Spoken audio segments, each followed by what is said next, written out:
Hi, y'all. This is Kirsten Chenoweth. Hi, I'm Gloria Stefan. This is Sarah Bareilles. Hi, I'm Patty Lapone. This is Lin-Manuel Miranda. You're listening to the Broadway Podcast Network.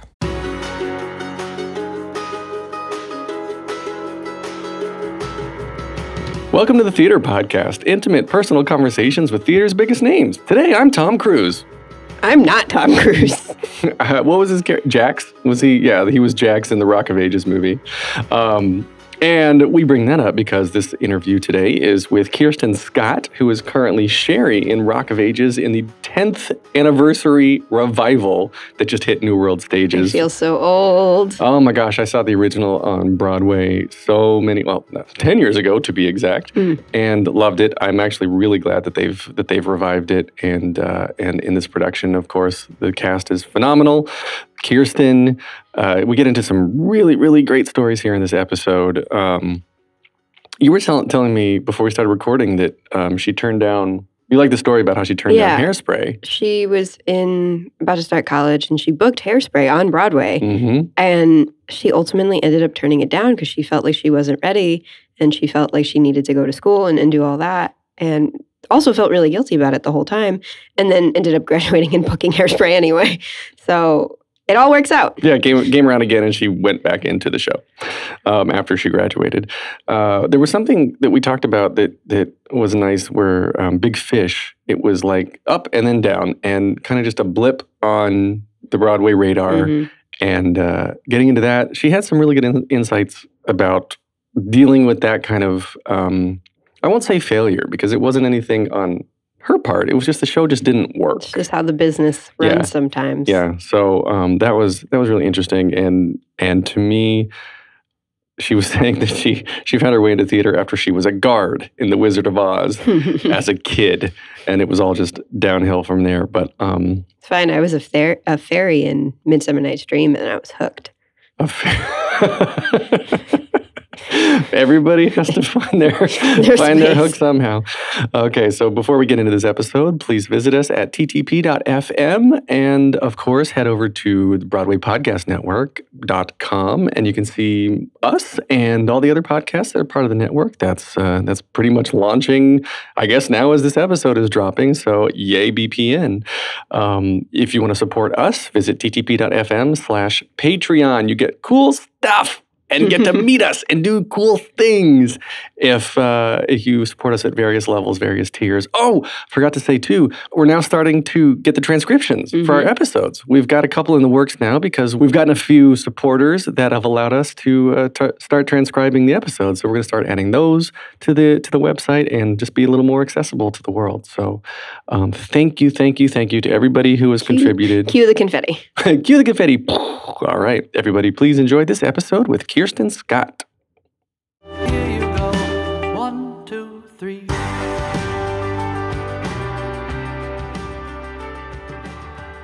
My guest today made her Broadway debut in Hairspray in 2007 and has also appeared in Jersey Boys, Follies, and Big Fish. Coming off of the recent national tour of An American in Paris, she's now rocking our socks off at New World stages as Sherrie in the 10th anniversary production of Rock of Ages. Kirsten Scott, welcome to the Theater Podcast. Thank you. I'm so happy to be here. How many people say Kristen? Everyone, or Kirsten. Oh, it's Kirsten. Always Kirsten. Or like Kirsten Scott. Actually, and it is what it is. My parents gave me this name to be butchered for the rest of my life. Well, it's fine. Did it come from somebody? Is it a family name? You know, it's so funny. I recently did our ancestry, and my mom, growing up, my mom has always told us that we're, Swedish and French, and my dad's side is Scottish and English. And I finally did my ancestry, and I'm like, very little bit Swedish. But it's a Swedish name, and my mom's ancestors were Swedes that came through Canada on like the fur trapping and gold trails. So it was like a harken back to my Swedish ancestry. On a scale of like not a theater nerd to the ultimate theater nerd, where am I whenever anyone says Canada, I always think of Avenue Q. Oh, my girlfriend who lived in Canada. No, you're perfection. This is 10 the good scale. I would say I would give you like a 10. Yes, a win everything. Oh my gosh, that song is the best. I love that soundtrack. Well, okay, so take me back to baby Kirsten. Where'd you grow up? Pittsburgh. Yeah? Yeah, I grew up in Pittsburgh, in the Burgh. There's a lot of theater people from Pittsburgh. Yeah, there are. Yeah, I'm sure you've met a lot of them. I'm slowly learning just how many there are of us. Yeah, I grew up in Pittsburgh back in the day. And so what did your parents do that, like, did your parents get you into theater? Did you get into theater? Well, How did it work? It was so funny. My mom was a dancer, and she and my dad met up in Maine in this liberal arts college called Bates. And my mom was a modern dancer. She actually danced with John Carafa, who was a director, who is a director and choreographer who did You're in Town, of course, and now does much more film and TV. Anyways, so she was a dancer. So when I was little and I was a rambunctious little kid with tons of energy, she put me in dance classes. And like, I was okay. I was a pretty good dancer. I was very flexible. But then growing up, my dad would take all these business trips to London because he was in banking and he would take trips all the time, and he really got into Andrew Lloyd Webber and would bring over like soundtracks and was like, I just went to see this show called Phantom of the Opera, and I brought you home a CD. And you know, back in the day, you got like, you know, compact discs, and I'd put it in his car and we'd like sing along and listen to it. And so we're definitely different ages. Of back in the day for you was CD. Was he? No, well, okay, okay. And a compact disc. No, I had tapes though growing up. It's Cassette. just once my musical theater nerdiness kicked in and my dad was doing his big business trips, it was definitely compact disc. And it was definitely Phantom of the Opera, Andrew Lloyd Webber. Like, he had all the compilation albums. And so Andrew Lloyd Webber got me into, like, I didn't really know that I wanted to do this. I was like, these songs are fun and I like to sing. And my parents were like, you're annoying, stop singing. But I love doing it. I would sing top of my lungs. And then a friend of mine growing up was like, I'm going to do this theater camp. And I was like, theater camp? What's that? And she's like, you should come with me. And I was 13. And my parents were like, you're going to be gone every day for 4 weeks? Yeah, go do that. Please leave our house. You have so much energy.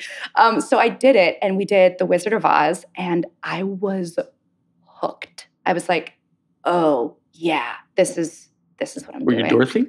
Oh, gosh, no. I was the Emerald City Guard. Ooh. I played a man.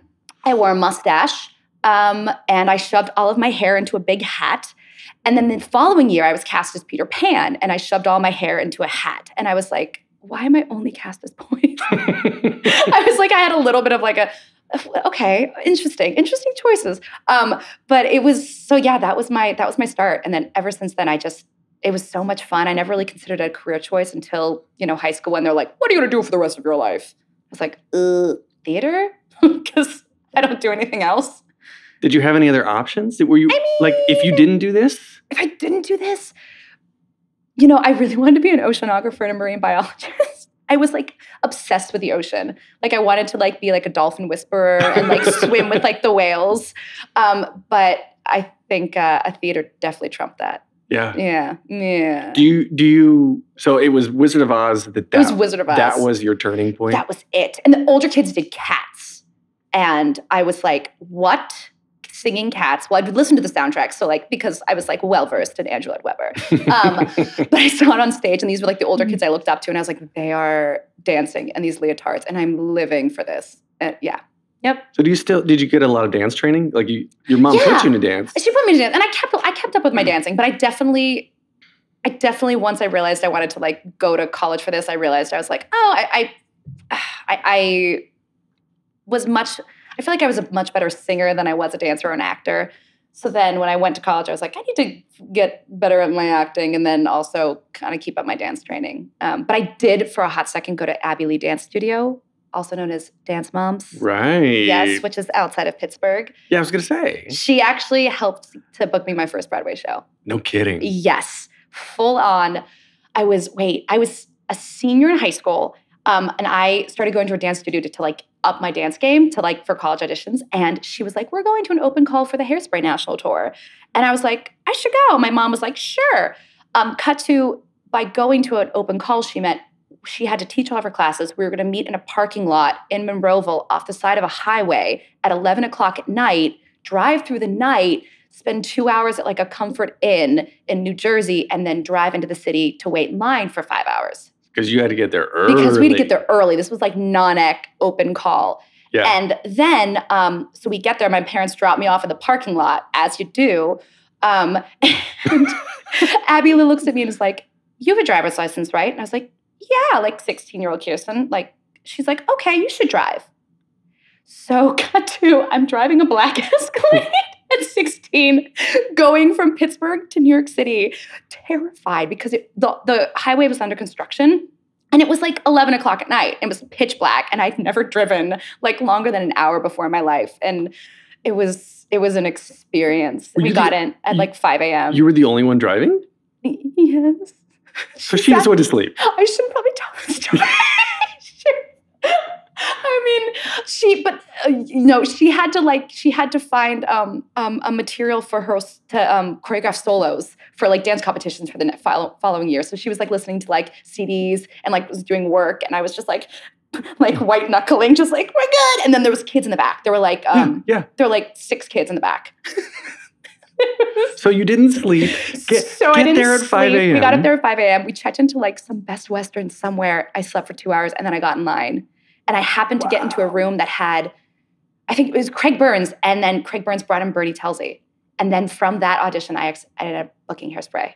Wow. Isn't that crazy? So like, you know, for as crazy as it was for a 16-year-old to be driving a black Escalade full of children and Abby Lee Miller, I did it. And she, you know, she helped get my foot in the door. Wait, so you booked Hairspray at 16? I booked it when I was actually 18, and I turned it down because I'm really smart. Look. I know he's giving me like you're dumb.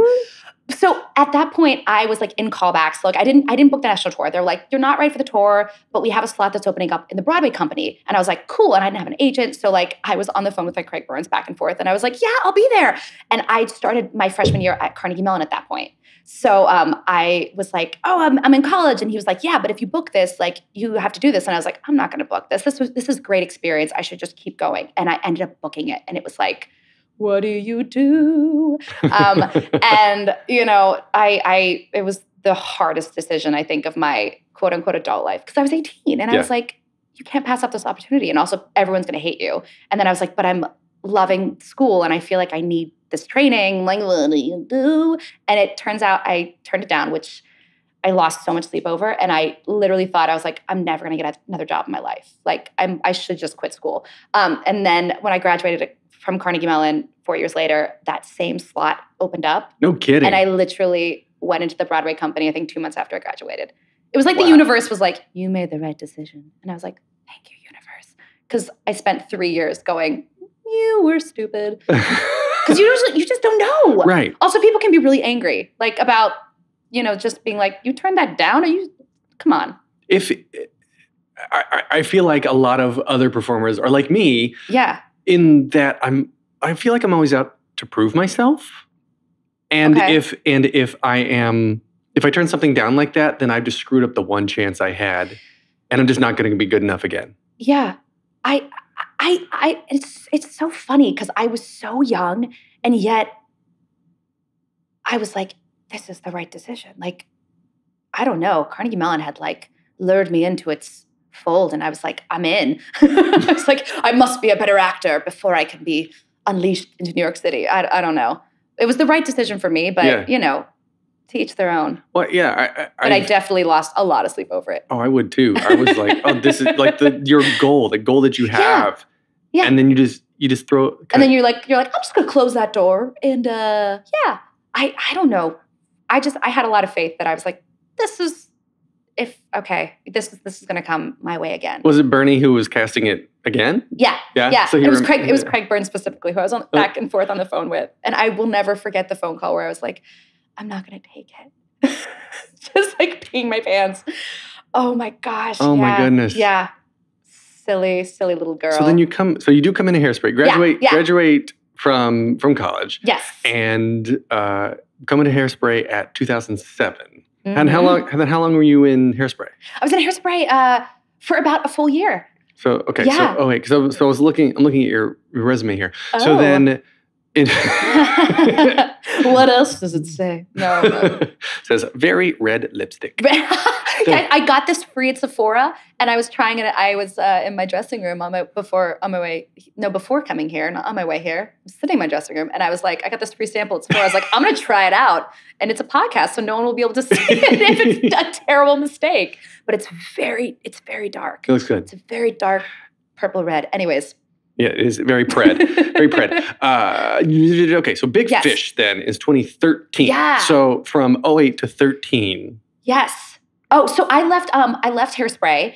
Oh my gosh, it was the craziest week. I booked a show called Minsky's that was going to LA for a tryout and then was going to come into Broadway. It was this amazing show about the burlesque club. It was based on a movie called The Night They Raided Minsky's. And it was being directed by Casey Nicolau and also choreographed by Casey Nicolau. Bob Martin wrote the book. Susan Birkenhead wrote the lyrics. Charles Strauss wrote the music. It was starring Beth Level, Christopher Fitzgerald, George Wendt, Lenny Whopey, Kevin Cahoon. Oh my gosh. Rachel Dratch. Oh my gosh, John Cariani. It was this incredible cast. And I was cast in this workshop and then we were going to LA and then coming to Broadway. So I put in my notice at Hairspray. And then that same week, they gave us our closing notice. And George Wendt, who was playing Edna at the time, was also going to do Minsky's. And a guy named Blake Hammond was also in the show, and he was going to do Minsky's, and they were all going to stay and do double duty. And I was the dumb person who put my notice in that week, and I couldn't take it back because they already hired someone that quickly. And I was so sad because I would have loved to have closed the show because I could have technically. Yeah. But no, alas. Instead, my husband and I, we went to Hawaii for a week, and then I started rehearsals for Minsky's. And then I did Minsky's, and then it didn't come in because the economy crashed.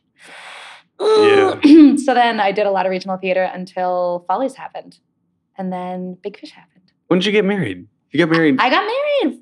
I was such a wee baby. Yeah. I got married actually in 2009. We planned our wedding around Minsky's coming in.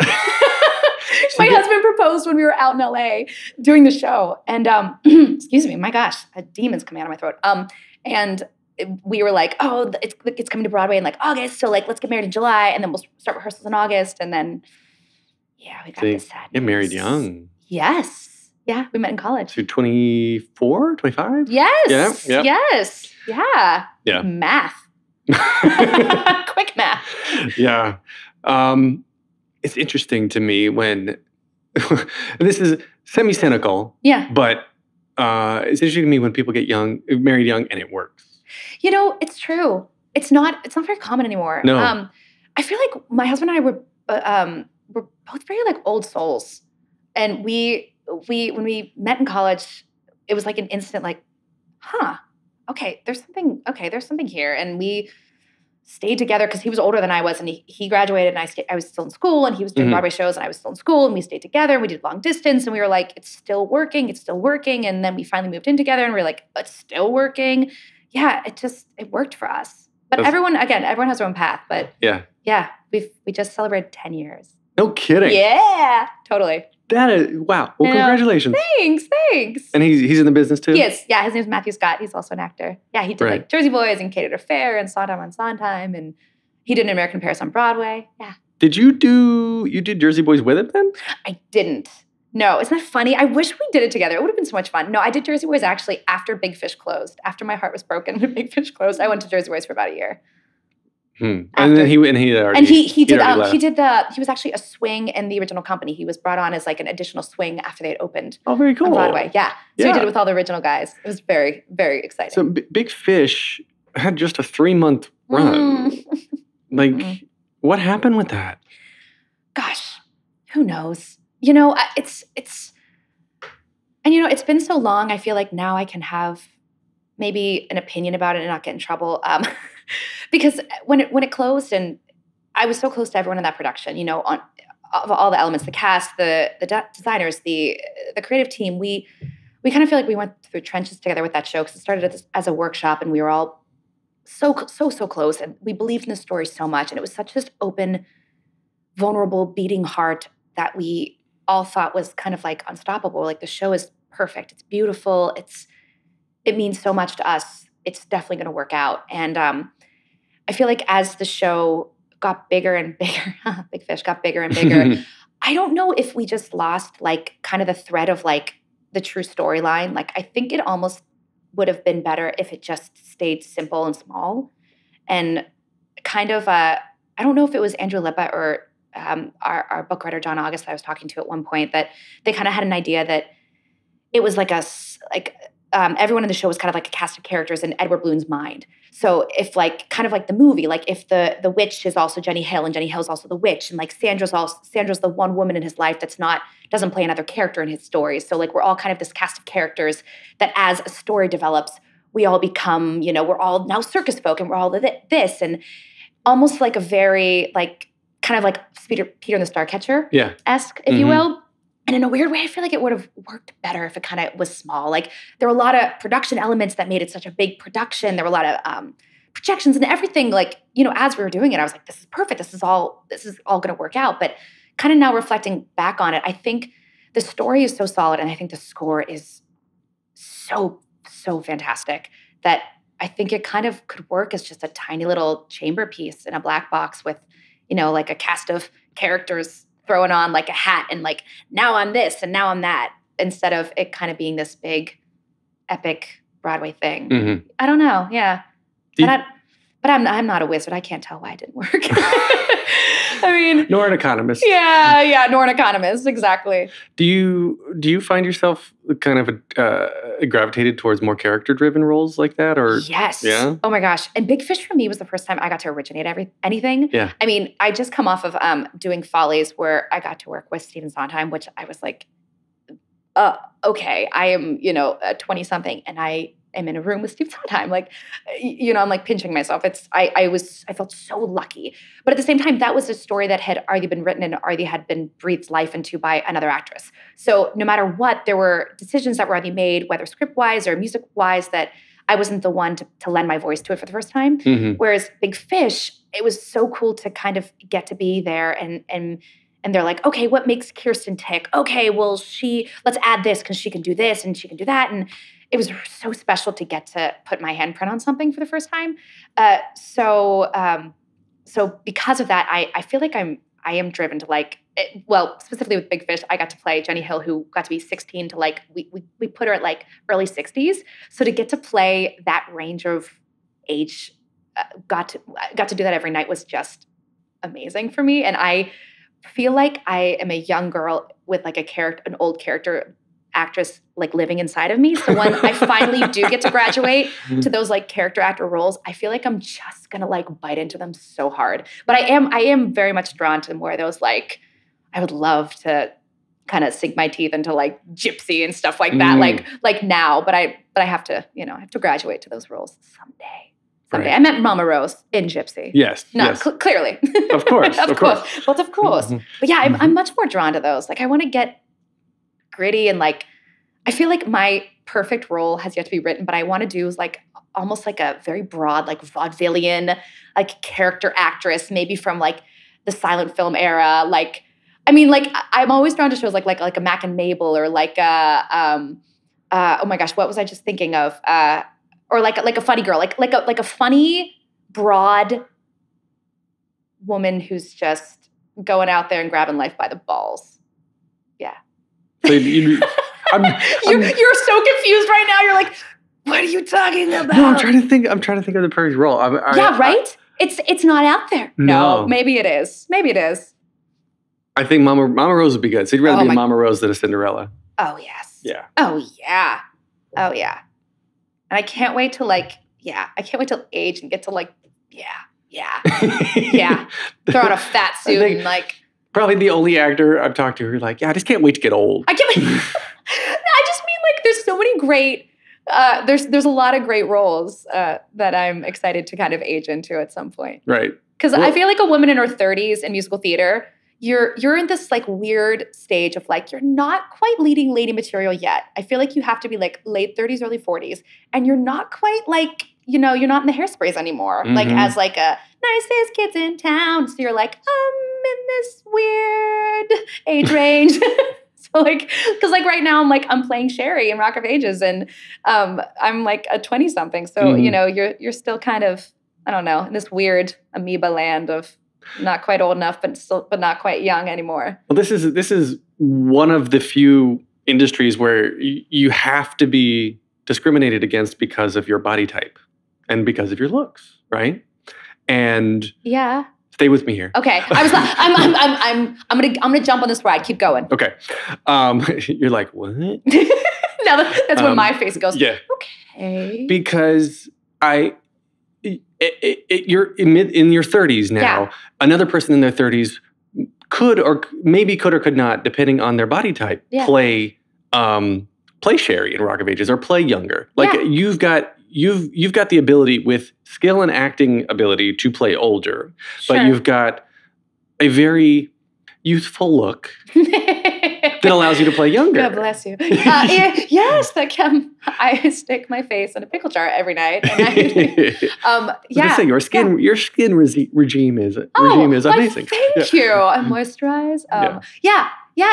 But it's cool. I mean, like 2 years ago, I played Mother in Ragtime, which everyone was like, "You're really young to play that." And I was like, "I know," but they were casting it young, and it was what they needed. And I was like, and actually, at that time period, I was like, Mother in Ragtime probably was 22 and had a kid who was like Edgar's maybe like 6 to 8-ish. I was like, she definitely probably got married at 16, got knocked up right away, had a kid. I was like, I absolutely could be playing this role. Oh, yeah. Yeah. Oh, I mean, just get off topic for a second. When you look at the history of monogamy and relationships and whatnot, like people got married, men in their 30s and 40s married women that were teenagers, and then a lot of them died during childbirth. So they just got married again. Yeah. And it was, yeah. Yeah. It was, so if you're being historically accurate, then yes, in your early 20s, you probably had a kid. And father was like mid-40s. That's about right. Yeah. Yeah. Yeah. So there you go. I know. Crazy. Going into Jersey Boys. Yeah. Like Big Fish, originating role, Jersey Boys. You came in 10 years into the production. So that was script locked. Yeah. Oh, yeah. Yeah. That was, I was like, could I cross on a, nope. Okay, cool. Yeah, you know what? I have very few regrets in my life and my career, but today is one of them. Today is the biggest one. No. But I think I went into Jersey Boys after the heartbreak that was Big Fish for me and the family of that show. And I workshopped that show. We did it in Chicago. So like that was like 2 years of my life with that show, I feel like. And then going into Jersey Boys, which was like a well-oiled machine. And don't get me wrong, I love that show. My husband did it. I saw it like 20 times when he was in it because like he would go on for every role and I was like, I'm there. And so when I got the show, I was like, I'm sorry to interrupt. I hope one day you get a cartoon. We're like, this is my voice. This is my voice. I know, right? Agents, can I please get a cartoon? Anyway, go ahead. Literally, I was such a dork for that show when he was in that show. Anyways, so when I went into Jersey Boys, I had just, gotten to kind of articulate everything I wanted out of this character from Big Fish. And I got to kind of work with, you work from the ground up. Yeah. So I went to that show going like, I'm going to have a process and like, I'm so curious. And, and they're like, no. You stand on 6 and then you cross on this line. I was like, what if I crossed? They're like, no. You say your line. And I was like, cool. And it'd been so long since I'd replaced in a show. So I also you have to like kind of re-click into that mental capacity of like you're replacing and, depending on the stage management and depending on the director of the show, you have some liberties because everyone's going to put on that dress a little bit differently. Everyone's going to put the wig on a little differently. Everyone's going to just breathe life into that role differently. But back to my regret. I wish I had a more open mind going into that show because I think I was still like mourning the loss of Big Fish, and I wanted it to be everything Big Fish was for me. So I wanted an instant family. I wanted to be like, this is how I'm going to do this role. And they're like, yeah, but you kind of got to do it because we have lights set and everything already. So I wish that I kind of had a different mindset. But I went into it with a little bit of a closed mind. And then a couple months into it, I was like, this is what it is. And I finally just was like, opened my mind up to like, learn your lines, do your track. And then I had the best time. But it was definitely like a really hard going into that show. Do you get down on yourself like after Big Fish? Is that a personal loss or like because there's so many people like kind of struggle to get over that? Yeah, I don't know what it was. Maybe because it was the first time again I was like doing something from the ground up, and I was like, we wrote this show together. We were all in that boat rowing it together, and it sank. We tried so hard. When there was one hole, we patched it up, and then we just blew it up. I don't know why that one was so. I'd also just lost my grandfather 2 years prior. Sorry, this could get really dark. And when I was doing Follies, I lost my grandfather who, on my dad's side, who was kind of like the beacon of hope for our family. And he was just this remarkable man. And when he passed, and he was also like a storyteller, like he had crazy stories and he traveled and he did a lot with his life. And so to me, I looked at Edward Bloom and Big Fish as like my grandfather and the stories he would tell. And so I think I had a lot of things wrapped up in that show, but I kind of felt like I was telling my life story, like my grandfather's story. And there's so many elements of that show that were so near and dear to my heart. So I think just knowing that when a show closes, you're like, oh, but I don't get to see my family every day. They're like taken from me. And now I have to like find time to gather everyone together, and we'll never all be in the same room at the same time ever again. And people go out and do their own things. Like, oh my gosh, Alex Brightman was my waltzing partner, and now he's like a Tony nominee and like just doing amazing things on Broadway. So it's so crazy. But when a show closes, like you'll never have that. It's like catching lightning in a bottle. You'll never have that again. And so I really mourned it. Yeah, but it wasn't like I was thinking like, Kirsten, this is all your fault. Like you were the reason Big Fish closed. But it's just like a sadness of that family's not going to ever come together again. Yeah, even when it's a planned closing, I still have a hard time like getting over the. It's like you're walking away from a party in a sense, even though it's not a party, but I mean like a sense of belonging, a sense of like you're leaving a tribe and you got to go form another one. Yeah, you have to kind of go out in the world. Yeah, you like pack up all your stuff in your dresser, you put it on your back, and you're like, okay, hope to someone else. Yeah, like a hobo, like on the street, just like hope someone gives me a home soon. It's really heartbreaking. Yeah. So that's why we're so lucky to do what we do, and so like when we do have those shows that are special and mean a lot, and you hold on to that. Right. Yeah. Right. So tell me about Sherrie, though. Rock of Ages. This is Sherrie. The 10th anniversary of Rock of Ages. That makes me feel old. Yeah. Because I saw it on Broadway, the original. Really? Yeah. I didn't see the original, but I definitely saw it on Broadway before it closed. And it's so funny. If you would have asked me a year ago, Kirsten, would you be starring in Rock of Ages Off-Broadway as Sherrie? I'd be like, no, there's no way in hell anyone would cast me in that. No. And here I am. And I am having the time of my life. It's so much fun. It is exhausting because Sherrie is a bundle of energy and she has so much hope and optimism and so much joy. And sometimes, walking around the city, you get down and you get a little a little beat up because it's New York, and you get on that subway and you get kicked and it smells and you and you have to be like, okay, girl living her best life, girl wanting dreams, girl moving from Kansas to LA for the first time. Okay, hope and joy, and you have to kind of like wash that off and be like reset. But it's so much fun, and I love playing her because I feel like it's making me kind of go back to like Kirsten circa 2007, graduating college and moving to the city and being like, my life has endless possibilities. I'm going to get cast in Hairspray again, even though I told them to go screw off the first time.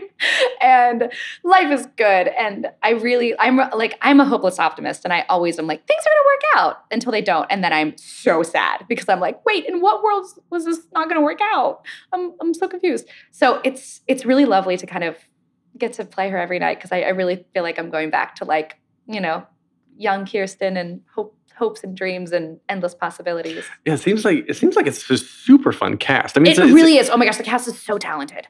So talented. Oh my gosh. I play opposite us, CJ Eldred, and PJ Griffith. Oh my gosh, this cast. Oh, Mitch Jarvis, who did it originally. It's so funny. He looks the same. They did like a thing. The Wall Street Journal did an article on him, and they spliced like the picture of him from this production and the 10-year back production. And I'm like, you look the same. It's so funny. It's an incredible cast, and it's a fun cast, and we all love each other, which doesn't always happen. Doesn't always happen with cast. There's always that one person that you're like, okay, you're kind of a pain in the ass. But everyone's lovely in this cast. They're all super talented, and yeah, we're just having a great time. And we just got extended. Yes. So we're now going to be there January 12th. January 2020. Yeah. And like the show just opened pretty recently. Yeah, we just opened about a little over a month ago. Yeah. And already got extended. Yeah. So that's pretty cool. People love this show. I had no idea. I had no idea. Yeah. I mean, not to think, I'm not saying it's like lowbrow musical theater, but I'm like, I've done Sondheim and I just did Gershwin on the road. And I was like, Rock of Ages. Huh? I was like, people really like this show? Because I saw it and I had such a good time, but like I didn't really remember. Yeah. And then I was like, oh, it's a brilliantly crafted musical theater piece. It's got everything that you need. It's got great songs. It's got a great book. It has a love story. It has all the things that you need to make up a great musical. It's got funny jokes. It's got great choreography. So yeah, I'm like Rock of Ages. Yeah, years ago I was talking to some of the Broadway cast, and they were saying that people would often come drunk to the show. Often? Yeah. Try every night. Really? That's why matinees are so rough, because we're like, you guys are too sober. I like wish that like the matinee crowd would get like free mimosas or something. I'm like, help a brother out. Like give us something, because they're very quiet. Although last matinee we had last weekend, they were like raging. So there was something in the water last matinee, but most of the matinees are very quiet because, it's 2:00. People haven't kicked back quite yet. But yeah, people come lit for this show, and it's amazing. It actually, some nights it's a challenge. Like last night, oh my gosh, there's a guy in the audience like saying the lines right before we said them. So I was having this weird like existential crisis of like, did I say the line? Was that me saying the line? Wait, no, stay in the show. Wait, I said that. No, did he say that? Like I couldn't. There was one scene that I literally was like, did I say this line already? Was he like? I couldn't figure it out. But so most of the time it's really fun when the audience is rambunctious. But there are those few times that you're like, this is crazy. They sure didn't like yell out like that at Follies. I'll tell you that. Nobody's yelling at Bernadette. No. Do you know? Are you privy to the conversation about why they decided to revive it? I am actually not privy to the exact reason. I know why I think it has a voice in 2019. I think that, honestly, not to go dive too deep into my politics, but things are rough right now. Mm-hmm. There's a lot of things that are confusing and hard and sad about the world we live in right now, and I think people just really need an escape. Not that that's the best answer for things, but if you are just needing 2.5 hours to go, hey, remember when we thought the 80s things were going right in the 80s? Let's go back to that time. And it's just like, it's pure escapism, and it's fun, and it's silly, and it's a good first date, and it's a lot of fun. So I kind of think that they felt like there was a spot for it in New York right now. Yeah. Yeah. What theater? New World Stages. New World Stages, yeah. But what was in there? Was Puffs? Was that where it was? Puffs is still there. Or Puffs is closing. Is it? Oh, is it? Yeah. I haven't seen it, and I love Harry Potter, so actually I need to go see that. Harry Potter. Nope, Kirsten. Avenue Q. Avenue Q was in the theater. Avenue Q was in the theater before Harry us. Potter's not going anywhere. Harry Potter's not going anywhere. That theater is like, it's staying there. Oh my gosh. That theater's like outfitted for Harry Potter to be there for a very long time. Oh, again, off topic. Yeah, tell me. Someone was telling me that they like have redundancies upon redundancies upon redundancies for their magic, their illusions. So if the primary illusion doesn't work, then they've got like 3 fallbacks. So there's always something to do in to progress the script. Are you serious? Yeah. Like technical difficulties, they have like plan A, B, C, D, E, F, G. Wow. Yeah, I think they have like plan D for everything. And I love that everything. you called it an illusion, because do you watch Arrested Development? Because I swear you were just like, Michael, illusions. Illusions, Michael. Tricks are things a whore does with money. I know. Channeling Joe. The money is in the banana stand. There's always money in the banana stand. I love that. That cast. Oh my gosh, I love it so much. Yes. Where were we? From illusions, Michael, to New World Stages, Rock of Ages. Reviving it. Speaks now. Yeah, it's totally. I think people just need an escape. It's pure and simple.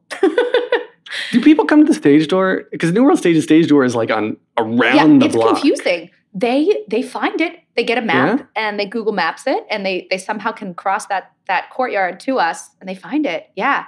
And we got some hardcore fans. Really? Yes. I've never really been in a show. I mean, Hairspray was my first experience in a Broadway show, and I think like stage door at that point, because the show had been running for so long, was not like a thing that it is now. And also there wasn't social media, so like people couldn't like follow people and feel like they really know about people's, intricate details of their lives. So I feel like it just wasn't a thing that it is now. And so I really didn't have I haven't had like a crazy fan experience with any show that I've been in until Rock of Ages, because these fans are like diehard and they see the show like hundreds of times. And fans are, I think that same Wall Street Journal article that Mitch came out about Mitch, one of the super fans was like quoted in it because he's seen the show so much and he like knows everything that goes on in the Rock of Ages family. So it's a thing, and because Rock of Ages is like international now. It's on cruise ships, and they're doing an LA production now. So people, it's good music. It's such good music. It's good music. Good, like you said, good story. Yeah. It's just a feel good time. And it's got a heart. Like it's got such a heart. It's about dreams. Like Sherrie and Drew just come out to LA. They're hoping to grab their dreams, and it turns out that their dreams are not exactly what they picture them to be, which is so often the case. Welcome to real life. Welcome to real life. Yeah, it's so true. I mean, I definitely thought, I was like, by this time in my life, I definitely thought I'd have a very fancy apartment on Central Park West. I would be a Broadway star, and I'd be making buttloads of money. And then I was like, oh, Kirsten, but you're an actor. Yeah, that's right. So, you just never know how your life's going to go. And tomorrow you get a call and you're like, I want you to star in this cartoon and do your funny voice. Yes. And right? I'm like, yes, I will. Thank you. No, I mean, believe me, I'm not complaining. My life has worked out beautifully. And it's just so funny. You just the twists and turns of real life. Yeah. It's funny. That's it. Yeah, that's fun. I always wonder what like the stage door experiences are like, and it's different per show. And gosh, like, I talk with people from different shows, and it's a different type of person that's drawn to every different type of show. Yeah, and absolutely. You got like your standard, like your standard kids who want to go to everything, but then you like your super fans. Why is it? I mean, I'm just asking rhetorically, like why does a show speak to a particular person? I think the people who we seem to, I'm like, I don't want to, pigeonhole our fans, because there's a broad range of them, but I think a lot of people whose high school awakenings happened to the soundtrack that we are singing in Rock of Ages. Let me just put it that way. They seem to be really drawn to the show, to get married to music in the show, to come. We had someone propose on stage to the show that was of that time here, that kind of grew up with this music. So I feel like it speaks to a certain, a certain age range that really loves it, has continued to come. That's our most frequent stage door, I think, visits are by those kind of super fans. Yeah. Yeah.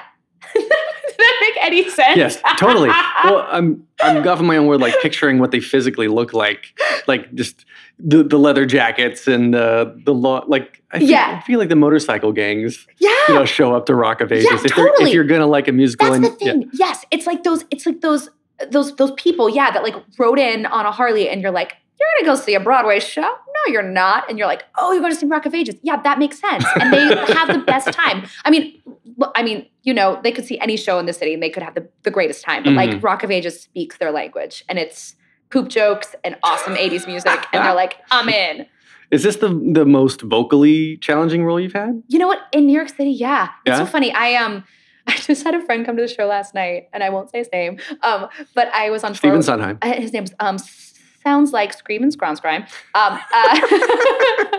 He came last night, and no, gosh, wouldn't that be amazing? Yes, that would be phenomenal. Wait, I should write it, because he answers letters. When you write him, he will answer back. Yeah. Please come see me. Yeah. Hey, dear Stephen. I will comp you. I'll buy you a $30 ticket. Oh my gosh, that would be amazing. Okay, I digress. But no, I had a legitimate friend who came last night, and he was on tour with me last year with American Paris, and he was like, Kirsten, I love you.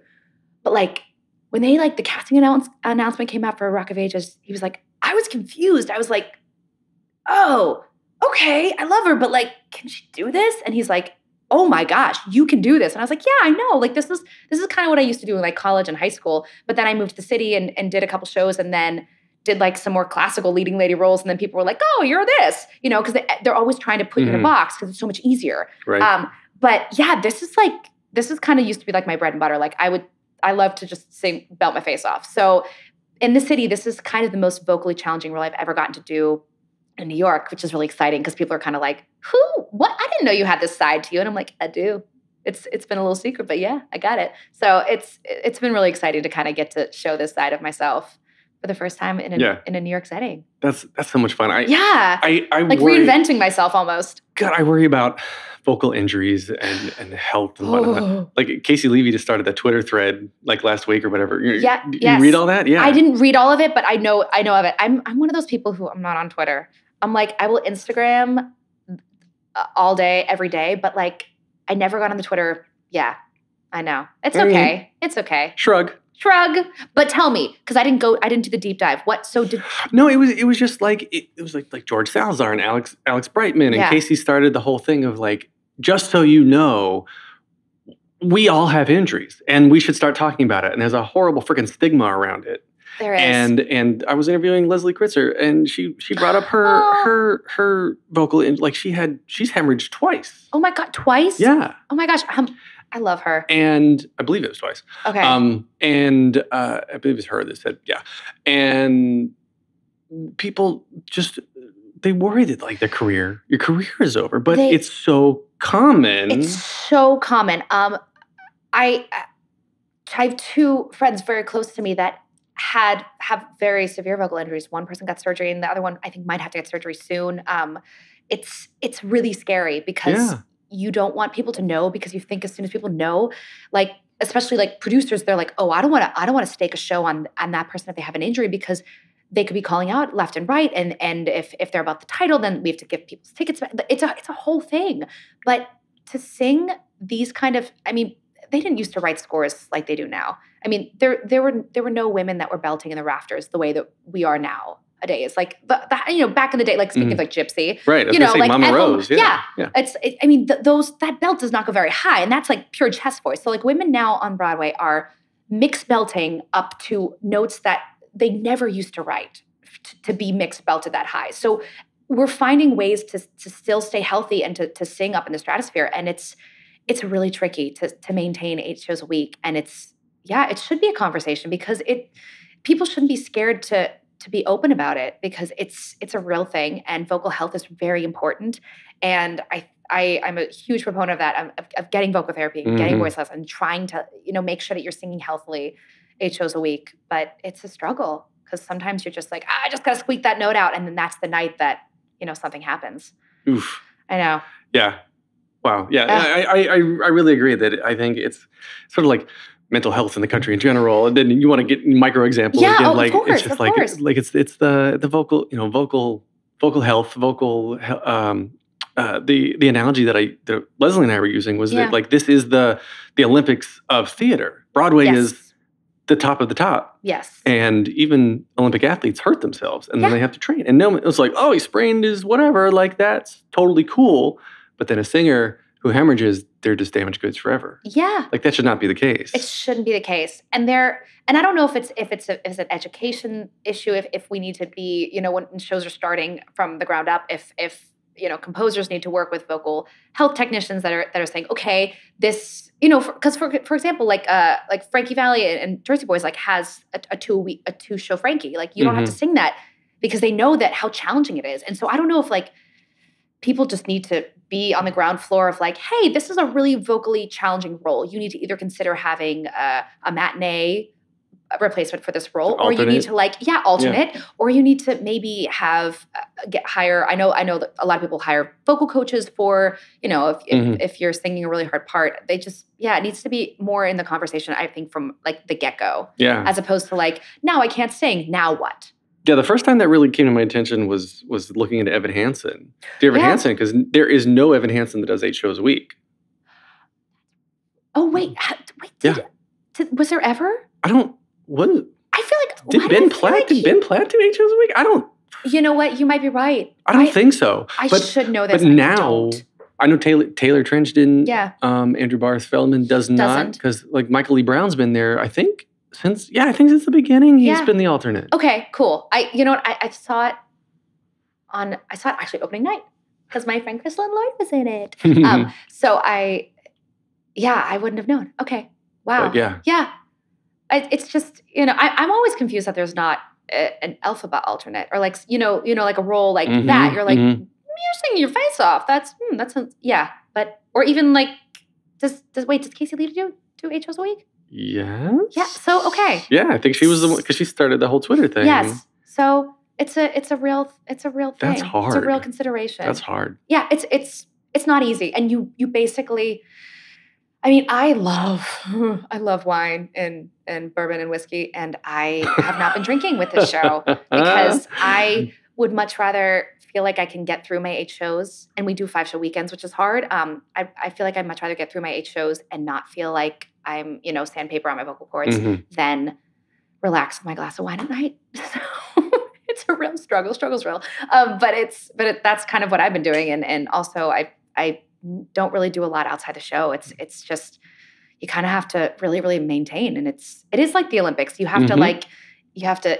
stay healthy. You have to eat well. You have to exercise. You have to drink enough water. It's really crazy. Your body responds a lot to your mental health. Yeah, too. And absolutely. It's like, because it's been the same with me. I'll just like go, and then when I just give myself that one little day or a weekend to be like, and then my body's just like, yeah, And then you get sick. Yeah. Oh yeah. Oh my gosh. Yeah. I've been pushing pretty hard since we opened, and like all of my days off, I've had something, like whether it's been like my sister had a baby, so I flew to Pittsburgh. Oh, congratulations. Thanks. My husband's family was in town, so like I drove to New Jersey to the beach in New Jersey on a day off. So like I haven't had a true day off really since we opened, and my body's slowly just like, maybe you should have that day off. But I am afraid that I'm gonna like get sick. Like I'm finally gonna stop, and everything's just gonna. You'll be all right. I know. Just like binge something on Netflix the entire day. Oh my gosh, we've been going back to The West Wing. Really? Yes, watching it from like season 1. It kind of makes me sad because I'm like, oh, that's okay, yeah. I have a hard time watching 4:3 formatted TV on my 16:9 TV. Oh. I'm kind of a snob like that. That does sound very snobby. Like, they pillar box this show. I'm not sure that the story is going to be good. I will say it looks like a soap opera on my TV because it's shot. It's so old. That show's now so old. I know that the lighting and everything. You're like, I feel like I'm watching like a early '90s soap opera. I know. Yeah, it totally does. Yeah. But like I care about AV quality, so I'm like. Oh, and I care about the characters. I'm just like, oh my gosh, I don't care what it looks like. I just care about those characters and those people. They're my friends. Yeah. Different perspectives. That's funny. Different ways to look at things. That's funny. Yeah. All right. Well, let's wrap up here. Yeah. Oh, wait, real quick. Oh, yeah. Before we do. Oh, yeah. Before we do. Yeah, TV and film. Oh, yeah. I wanted to cover that real quick. Yeah. So you've done a little bit of TV. I have. On Elementary. Yes. All My Children. So you have. Oh my gosh, I have done a soap opera. Your own soap. Before it left the city. Yeah. Yeah. Quantico back in 2015. Oh my gosh, yeah. Do you still like try out for audition for the TV and film world? Or? I actually today went in for a new show. I was going in to play a mom in a trailer park. So that was fun. Older mom or younger mom? A mom that like historical accurate mom who got pregnant when she was like 16. We'll just start calling teenage moms historically accurate. Oh my gosh. Yeah. No, my daughter's just historically accurate having a child 16. No, just like had a kid way too young and has used all the drugs and made all the bad decisions. So yeah, it was kind of fun. Are you put in in TV and film and stuff? Tell me. Do you get sort of put in for a different type than you do on stage? Yeah. Because I played the ingenue on stage, and I get the bad guy in TV and film. Really? Yeah. Okay, so my TV and film career has been interesting because the first thing I did, I was in a movie. I was in the Sex and the City 2 movie, and I got cut out, so I can't technically claim that I was in it because I got cut out of it. But that I was like a singer at the wedding. But the first thing I did was Quantico, and I was a reporter, and I was like Fox News classy reporter, blonde reporter. And then when I just shot this episode of Elementary, I was like a former porn star. And today I went in for like trailer trash mom. So I'm like, okay, am I slowly getting trashier and trashier and sluttier for my film roles? You know what? I don't know. I go in for such a variety of things because I feel like people still just can't kind of pin me down. Like I was saying before, Yeah. I like playing Sherrie. People are like, you? And I'm like, yeah, me. I don't know. Right. I run the gamut, I guess. Right. Well, the American in Paris tour, you did that in 2017. And I was that's classy. That's legit. Dame, that's legit. Legit singing. Yeah. And even in like Follies, Young Phyllis is that's very like legit, like mixy kind of stuff. And that's yeah. Wow. So, very talented. Let's say. I don't know. I just have multiple personalities or something. Well, whatever works. Whatever works, right? Works, yeah. Whatever keeps me working. That's right. All right. So now we'll wrap up. Okay. So Yeah. the 3 standard questions that I will ask everybody. Tell me. The first one, what motivates you? Joy. I feel like those moments that you just kind of, you can kind of just be wrapped up in the amazement of joy. Yeah. Oh, that's beautiful. What advice would you give to your younger self and younger people listening now, starting out down a similar path? You have really good instincts and your heart is usually right. So don't let your head try to lead you down a different path. Also beautiful. Now, if you could only see one show for the rest of your life, but you can see it as many times as you want, what would you see? Oh, this one's so hard. Oh my gosh. Because I'm like specific productions or like one musical. Oh my gosh. People have said both. Okay. Oh my gosh. I'm so sorry. I got to think hard about this one.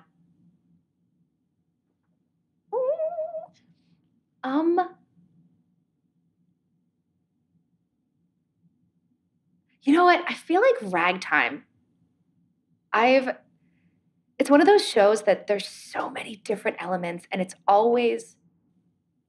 I'm always finding new things that excite me or challenge me in that show. And I just think the whole thing is so beautiful. And there's not a day that I listen to that music and not feel something emotional. Like it's just, it gets me every time. Sweet. Yeah.